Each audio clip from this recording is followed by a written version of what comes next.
이준석의 이별 공식 혹시 이거 꼬였나? 꼬였나? 뭐가 예상과 달리 가고 있는 거 아닌가라는 얘기가 나오는데요.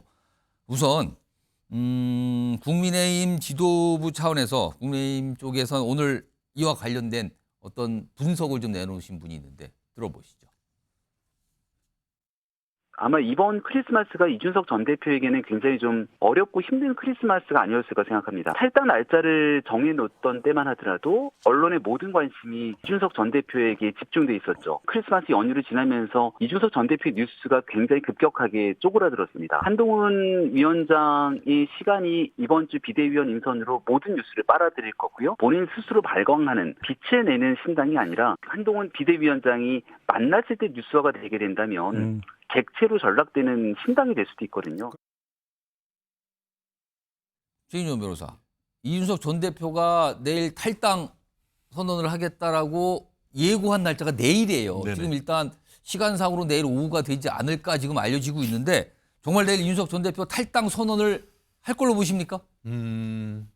아직 입을 킥하고 있을 것 같습니다. 오. 왜 하필이면은 한동훈이 오늘 이렇게 기자회견을 하느냐 하는데 지금 이렇게 공언을 해놓고 탈당을 안 하면은 이준석 대표의 어떤 정치적 어떤 그 말씀이 허언이 될 수밖에 없는 그런 부분이기 그러니까 때문에 만약에 내일 탈당이 아니라 잔류 상태의 어떤 얘기를 꺼내놓는다면 이건 정치적으로 굉장히 어려울 수 있다고 보시는 그렇죠. 거예요? 그렇기 때문에 본인이 꺼낸 카드를 다시 되물리기는 상당히 어려운 것 아니냐.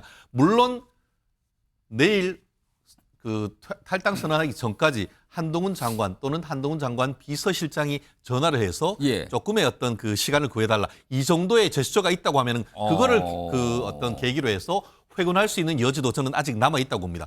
하지만 어쨌든 그럼에도 불구하고 지금 이준석 대표의 탈당은 한동훈 장관이 풀어야 할 킬러 문제가 아니고 이제는 이른바 준 킬러 문제도 되지 않을 정도의 어떤 정치적 영향이 적어졌다라고 저는 생각을 하는데요. 난이도가 떨어졌습니까? 그렇죠. 그러면 지금?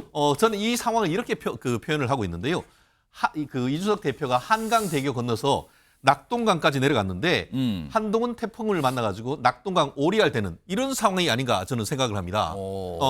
결국 지금으로서는 물론 그 조금 더 중장기적으로 봤을 때 이준석 그 전 대표의 정치적 위상은 앞으로도 본인이 그 끌어갈 가능성은 전부 높습니다. 예. 하지만 내일 탈당 그리고 신당 선언을 통해서 세를 불리려고 했던 그 시도는 사실상 한동훈 태풍에 쓸려가 버린 것이죠. 그렇다는 점에서 오늘 저녁에 아마 내일 그 탈당 기자회견 할 때까지 굉장히 많은 고민이 있을 겁니다. 아마 속으로는 한동훈 장관 측에서 한 번이라도 연락을 주기를 바라는 그런 마음이 아닐까. 그렇게 강력하게 추정하는 바입니다. 만약에 내일 예정대로 탈당 선언을 하고 신당을 만들겠다고 밝히면 어떻게 되는 겁니까, 그때는? 저는 그 또한 하나의 방법이라고 생각을 합니다. 그리고 그 탈당이란 것이 완전히 돌아오지 못하는 강을 건너는 건 아니라고 생각합니다. 보수 세력으로서의 어떤 한 축을 담당하는 사람이 탈당한다고 해서 무슨 뭐 정의당으로 가겠습니까? 결국 본인이 그 이준석 대표가 요청했던 게 뭡니까? 용산, 청와대, 윤석열 대통령의 변화 아니겠습니까? 예. 만약에 한동훈 장관이 지금 그 전 장관이 지금 좀 비대위원장으로 와서 용산을 변화시킬 수 있다고 하면은 그러면은 한동훈 장관이 손을 내밀 수 있지 않겠습니까? 결국 그와 같은 이슈를 이준석 전 대표가 띄웠고 내가 그것을 해서 용산의 변화를 이끌었지 않느냐. 그렇다고 하면은 내년 총선을 위해서 다시 들어와라. 이럴 수 있는 선순환 구도가 있을 수 있기 때문에 지금으로서는 만약에 떠나간다고 해도 그것이 완전히 38선을 넘는 것은 아니다. 저는 그렇게 봅니다. 오늘 그냥 뭐 38선, 낙동강 오리알까지 비유가 많이 나오셨는데 다 화면 좀 하나 보죠. 준비된 게 좀 있는데요. 몇 가지 내용이 담고 있습니다. 이겁니다. 이준석 신당이 요즘에 생각보다 여의치 않다라는 평가를 좀 받고 있어요. 근데 그럼 어디서부터 뭔가 여의치 않은 상황이 발생한 건가? 일단 1, 2, 3 돼 있는데 우선 온라인 연락망 일단 10만 목표치가 있었는데 아직 그걸 못 채웠다고 지금 알려지고 있죠. 한 6만 이상인데 10만까지는 못 갔다. 그러니까 이게 생각만큼 안 모인 거 아니냐. 이게 첫 번째고요. 두 번째는 한동훈 비대위가 오늘 출범했잖아요.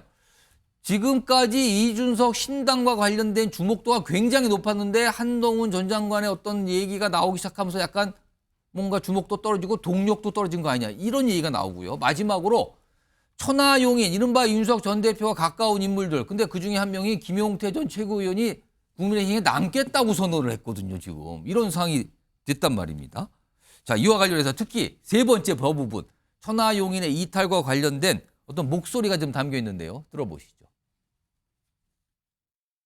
김용태의 정치를 하겠다라는 말씀 좀 드리고 싶고요. 예. 당내에서 혁신을 이어나가야 된다라는 생각이 오래전부터 강했어요. 그래서 언론을 통해서도 탈당하지 않겠다라는 것을 피력해 온 바가 있고요. 당내에서 쓴 소리가 용인되고 수용되고 또 당내에서 쓴 소리를 외쳤을 때 저는 그때 의미가 있는 것이라고 생각합니다. 이것이 책임 정치고 원칙에 맞다라고 생각합니다. 김용태 포천에 명함 뿌리던데 이 자식 우리한테 얘기도 안 하고 먼저 뿌리고 있었단 말이에요. 네, 저희는 전혀 모르고 있었습니다. 명함까지 뿌리는지는 저는. 천하용인 용태 빼고는 탈당합니까? 그런데 제가 다른 사람 이야기를 원래 안 하기 때문에 제가 얘기할 수는 없지만은 용태 빼고는 다 지금 아마 움직일 거라 보시면 됩니다. 아, 저렇게 얘기 나오는데요. 홍석주 네. 의원님, 약간 뭔가 상황이 여의치 않은 거 아니냐라는 게 이제 정치권의 시각인데 어디서부터 뭔가 약간 꼬였다고 할까요? 아니면 여의치가 않게 됐다고요? 시작점은 어디였을까요?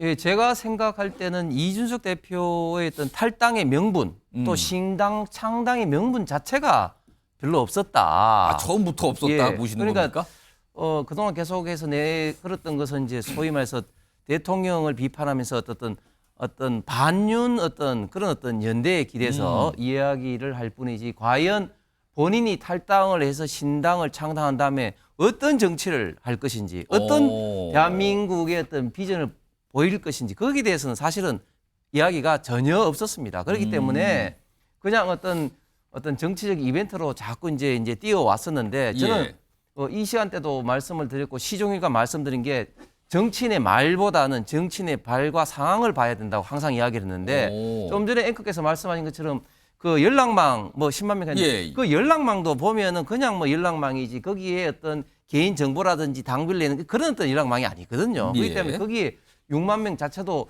신당에 참여 의사를 표명한 저는 분들이 아니라고 기본적으로 생각을 좀 하고 그리고 지금 현재 어떤 상황 논리는 그동안 어떤 그 반윤 어떤 연대의 어떤 구심점 역할을 하려고 했는데 지금 한동훈 비대위원장이 모든 것을 다 흡수를 해버리니까 주변에 어떤 상황 논리도 신당의 어떤 그런 어떤 명분 자체가 굉장히 사그라들었죠. 그래서 처음에는 원래는 12월 27일 날 신당 창당을 선언한다 그랬는데 말이 좀 딱 바뀌어져서 탈당을 발표한다 이렇게 됐죠. 내일 탈당을 발표할지 아니면 또 어떤 명분의 어떤 이야기를 할지는 모르겠으나 어쨌든 지금 이준석 그 대표는 오늘 어떤 만평에 제가 봤는데 그 한동훈 장관의 연락을 굉장히 골똘히 기다리고 있는 그런 어떤 밤을 보내지 않을까 생각을 합니다. 박성준 의원님께는 제가 이거 아까 미리 질문을 제가 살짝 드렸어요. 분석을 좀 해주시라고. 그러니까 이제 정치인의 길로 들어선 한동훈 비대위원장과 그다음에 지금 국민의힘을 떠날 것 같은 분위기를 계속 만들었잖아요. 이준석 전 대표 두 인물의 혹시 지지층이 겹치는 부분이 좀 있다고 보십니까? 지지층이 일단 겹친다고 볼 수가 있을 것 같고요. 그러면 이제 단순해요. 지금 그 이준석 전 대표와 한동훈 비대위원장의 관계는 일차함수예요, 완전히. 일차함수요? 왜 일차함수냐면 약간 좀 용이한 한동훈 건데. 비대위원장이 잘하면 이준석 전 대표의 정치적 입지는 없는 거고 한동훈 비대위원장이 못하면 이준석 전 대표의 정치적인 공간은 더 넓어지는 것이죠. 둘의 관계가 그렇게 돼 있어요. 그러면 한국 정치는 단순해요. 남이 못하면 나는 잘하는 거예요. 이게. 그러니까 한동훈 비대위원장이 잘할 수 있느냐 이걸 지켜보는 거고 이준석 전 대표는 여기서 탈당을 안 하면 정치가 끝나는 거죠. 자기가 해온 것이 허언이고 뭘 전화를 기다려요. 일단 내일은 탈당을 할 거다. 그냥 탈당하고 자기 길을 가러가야지. 무슨 정치적 지도자가 남 눈치 보고 전화 기다리고 하면 끝나는 거죠. 그것부터가 끝나는 거예요. 그래서 이준석 전 대표는 외롭지만 힘든 길을 가야만 여기서 하나의 정치적 길을 선택할 수밖에 없는 거고 그 길은 제가 볼 때 1월 중순, 1월 말 넘어가면은 이준석 전 대표의 정치적 공간이 열리냐 안 열리냐 합이 나오는 거. 제가 볼 때는 한 2주 정도 지나면 나오지 않을까요? 한동훈 비대위원장이 앞으로 처리할 것 정치라는 게 여기 홍석준 의원님도 나오지만 기라성 같은 분들이 비대위원장 당대표 제가 다 모셔봤거든요. 저 초선하면서 몇 분을 모셔봤는데 왜 어렵냐면 검찰처럼 그냥 죄 아니냐 이걸 그냥 자르는 게 아니에요. 수많은 함수 관계가 있어요. 예. 그 안에서 어떻게 할 거냐. 거기에 예. 얽힌 사람이 너무 많단 말이에요. 근데 총선은 다차 함수란 말이에요. 예. 대선은 1차 함수고. 그러면 그 검찰이라고 하는 것은 1차 함수란 말이에요. 되냐 안 되냐예요. 죄가 되냐 안 되냐. 예. 이것만 따지면 되는데 정치는 그게 아니에요. 답이 없어요. 이 답이 없는 가운데서 답을 찾아가는 과정이기 때문에 과연 한동훈 비대위원장이 예. 수많은 난제들을 얼만큼 처리하느냐가 저는 일주일에서 2주 정도면 예. 깜냥이 나온다. 어. 무게 딱 잴 수 있습니다. 그거 보면 답이 나오기 때문에 한동훈 비대위원장이 얼만큼 하느냐에 따라서 이준석 전 대표의 길이 있는 것이죠. 자, 그럼 여기서 관심사가 자, 한동훈 비대위원장이 이준석 전 대표를 만날 의사가 적극적으로 있는 것인가 아닌가 이 부분이잖아요. 오늘 이 질문 당연히 나왔습니다. 그리고 한동훈 장관이 뭔가 얘기를 꺼내 놨습니다. 들어보시죠. 우리 당은 자유민주주의 정당이고 다양한 생각을 가진 많은 분들이 모일수록 강해집니다. 그러니까 저는 앞으로 취임하게 되면 다양한 생각을 가진 많은 분들을 진영과 상관없이 만나고 경청할 겁니다. 제가 얼마 전에 경험 부족한 거 관련해 가지고 경험이 안 중요한 것처럼 말씀드렸는데 그런 건 아니고 경험 중요합니다. 이 중요한 가치이기 때문에 제가 경청하면서 잘 해나갈 겁니다. 그렇지만 지금 단계에서 어떤 특정한 분들을 전제로 해가지고 어떤 계획을 갖고 있지는 않습니다. 알쏭달쏭하게 얘기를 꺼내놨는데요, 일단. 그리고요, 국민의힘 내부에서 한동훈 비대위원장과 이준석 전 대표가 만날 필요가 없다라고 또 강력히 얘기하신 분이 아침에 있었어요. 그 목소리도 확인해 보죠. 이준석 전 대표가 그동안 보여준 언행으로 인해서 이미 국민의 신뢰를 상실한 지 오래라고 판단합니다, 저는. 식당에서 옆자리에 소리를 지른다던가 생방송 중에 아버지뻘 정치인에게 비속어를 쓴다던가 하는 인성 파탄적 면모를 보여준 특정 정치인을 붙잡고 말고를 가지고 청년 민심을 사로잡을 수 있다는 건 굉장히 잘못된 계산인 것 같아요. 그래서 그 부분보다는 오히려 다른 부분에 한동훈 비대위원장이 주목해서 메시지를 내는 게 더 필요하지 않을까 싶습니다. 장해찬 최고위원은 만나지 말란 소리네요, 보니까. 박시환 교수님, 일단 만날까? 그리고 지금 한동훈, 이준석 누가 더 급한 걸까? 이거 어떻게 판단하십니까? 지금은 열의 열 누구나 다 굳이 만날 필요 있을까? 이렇게 아마 생각하는 것 같아요. 그러니까 이제 사실은 제일 몸값이 비쌌을 때가 인유한 위원장이 부산 찾아갔을 때. 그때가 몸값이 제일 비쌀 근데 때였다. 안 만나줬잖아요. 그때 금값이었죠.